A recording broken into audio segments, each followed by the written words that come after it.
بسم اللہ الرحمن الرحیم۔ السلام علیکم۔ امید کرتی ہوں آپ سب خیریت سے ہوں گے۔ اللہ سب کو اپنے حفظ و امان میں رکھے، پریشانیاں دور فرمائے اور اللہ کی ذات کسی کا محتاج نہ کرے سوائے اپنی ذات کے، آمین۔ آج جو وظیفہ لے کر آئی ہوں وہ بہت ہی مجرب ہے، بہت مجرب عمل ہے، بہت ایک ایسا عمل ہے کہ آپ اس کے وسیلے سے جو بھی مانگو اللہ سے وہ اللہ تعالیٰ فی الفور قبول کر دیتے ہیں۔ میرے خیال میں یہ وظیفہ یا تو میں نے اپنے چینل پر اپلوڈ کیا ہوا ہے کیونکہ مجھے زیادہ یاد نہیں رہتا، تو یہ نہیں کہوں گی کہ ہاں میں نے کیا ہوگا۔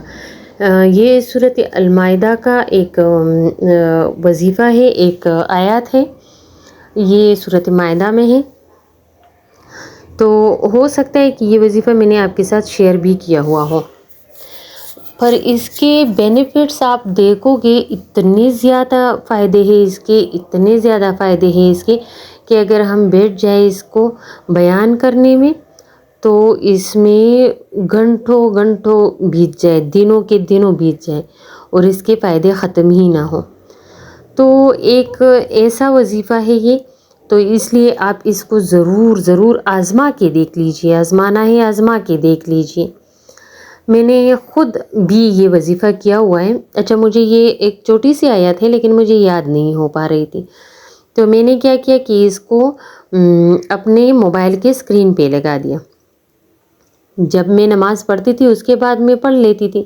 اس کو صرف 11 مرتبہ پڑھنا ہے، یہ سورہ المائدہ میں، اور یہ ہر معاملے کو ختم کر دیتا ہے، جو مشکل ہے وہ اس کو ختم کر دیتا ہے، جو مشکلات تکلیفیں آپ کے اوپر آنے والی ہے، آپ کو ڈر رہے کہ وہ چیزیں آئیں گی، تو اس کو دور کرنے کے لیے ہے۔ اچھا، اس کے وسیلے سے گھر مانگو تو اللہ تعالیٰ گھر دے دیتا ہے، اور یہ ہر عورت کا ایک سپنا ہوتا ہے گھر، اپنا گھر، تو اس کے وسیلے سے اللہ تعالیٰ سے اپنا گھر ضرور مانگو۔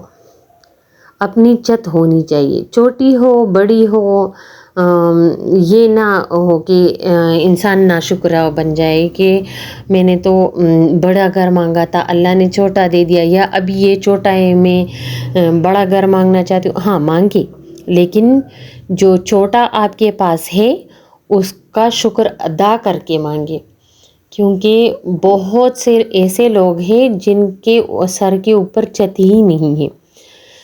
میں نے اپنی زندگی میں ایک ایسی عورت دیکھی تھی جس کے بہت پیارے پیارے 2 بیٹے تھے، اس کا اپنا گھر بھی اپنا تھا، لیکن اس کا سارا گھر جو تھا وہ کچا بنا ہوا تھا، تو پانی سے، وہ بارش کے پانی سے وہ 2، مجھے اس کا نہیں پتہ کہ اس کو آپ لوگ کیا کہتے ہیں، لیکن ہم پٹھان اس کو اڈھان بولتے ہیں، 2 جو بیڈ ہوتے ہیں اس کے 3 بیڈ اس کے سامنے آتے تھے، تو ایسے طریقے سے میں آپ کو سمجھا دیتی ہوں۔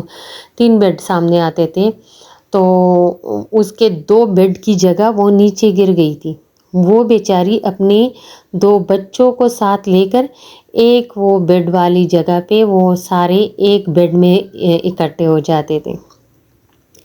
اس کا ہسبینڈ بھی تھوڑا سا لاپرواہ تھا، تھوڑا نہیں بہت زیادہ کیئرلیس تھا، تو وہ بھی پرواہ نہیں کرتا تھا کہ اپنا گھر ہی ٹھیک کر لے، پھر وہ غریبی بھی بہت زیادہ،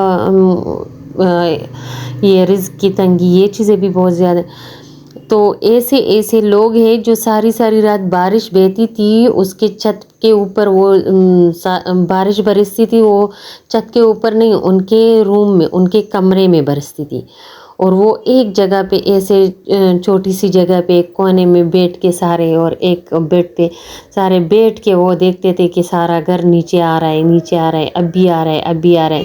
وہ نیچے نہیں آتا تھا، وہ کبھی نیچے نہیں گرا، صرف وہ 2 جگہ ہی گرے تھے اس ایک روم کے، باقی وہ اپنے گھر کو بہت صاف رکھتی تھی۔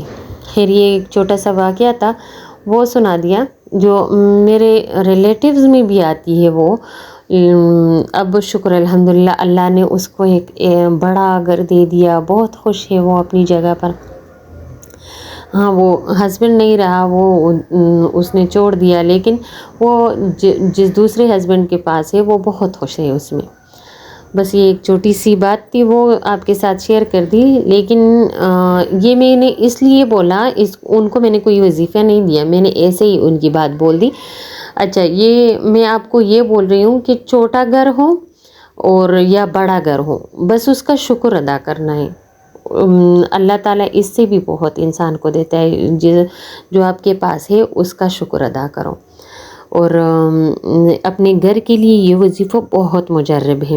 باقی جس کام کے لیے بھی کرو، نوکری کے لیے کرو، رشتے کے لیے کرو، محبت میں شادی کے لیے کرو، جس بھی کام کے لیے کرو، اس میں وہ ایک طارق محمود صاحب ہے، وہ بولتے ہیں کہ اس سے کامل ایمان مانگو، کامل ایمان ملتا ہے. تو اس سے بڑا اور کیا چاہیے ہم. بس جب کامل ایمان مل جائے تو سب کچھ مل جاتا ہے. تو اگر کامل ایمان ہو ایک وظیفے سے وہ ہمیں ملتا ہے، تو باقی تو ہر چیز ملنی ہے. تو یہ ایک چھوٹا سا وظیفہ ہے، آپ اس کو کیجئے. جس بھی مقصد کے لیے کر رہے ہو بس دل سے کیجئے. اور میرے کہنے پر یہ 11 دن اور دن میں 1 مرتبہ جس بھی ٹائم کا آپ کو ٹائم ملے تو آپ اس کو کر لیں. ٹائم کی کوئی پابندی نہیں ہے. بس وضو کر لیں، وضو کے بعد اس کو کر لیں. کسی بھی فرض نماز کے بعد کر سکتے ہو، دن میں کبھی بھی ٹائم مل جائے، رات میں اگر تہجد میں پڑھ سکتے ہو، تہجد میں بھی بہت مجرب ہے. اچھا، میں اکثر وظائف میں یہ بولتی ہوں کہ آپ تہجد میں پڑھو تو بہت زیادہ اثر کرتا ہے. تہجد کی نماز کی وہ تاثیر ہی الگ ہے. آپ جو بھی وظیفہ کرتے ہو، آپ اگر اس کو تہجد کے نماز کے بعد پڑھو یا تہجد کے ٹائم پہ پڑھو تو بہت زیادہ اس کا تاثیر بڑھ جاتا ہے. تو کسی بھی ٹائم اس کو پڑھو. ہاں، عورتیں نماز نہ پڑھے تب بھی اس کو پڑھ سکتے ہیں. ایک چھوٹی سی سورہ ہے، اس کو پڑھ سکتے ہو آپ. بس پاکی کا تھوڑا سا خیال کر لیں اور اس کے بعد آپ اس کو کر سکتے ہیں. اس وظیفے کو بہت مجرب وظیفہ ہے، آپ اس کو کریں. بس اس کو جب بھی پڑھے کامل ایمان کے ساتھ پڑھے اور اپنے لیے کامل ایمان مانگے. اور جو مقصد آپ کے ذہن میں ہے آپ اس کے لیے اپنے اللہ سے گڑ گڑا کے دعا مانگے تو انشاءاللہ اللہ قبول کریں گے. اور دوسرا یہ کہ آپ اس کے اول آخر 11 مرتبہ پڑھ سکتے ہو. میں جب پڑھتی تھی تو میں 3 مرتبہ درود شریف پڑھ لیتی تھی اور اس سے میرا مقصد پورا ہوا بھی ہے. تو 3 مرتبہ درود شریف پڑھ لیا کریں. اور اس کے درمیان میں یہ پڑھ لیں، یہ سورۃ المائدہ کا ایک چھوٹی سی آیت ہے تو اس کو پڑھ لیں. بس اسی کے ساتھ مجھے دیجیے اجازت. اپنی دعاؤں میں یاد رکھیں، اپنے ساتھ اپنے دوسرے بہن بھائیوں کے لیے بھی دعا کیجیے کہ اللہ اپنی رحمت سے سب کے مسئلے حل کر دیں. آمین. والسلام.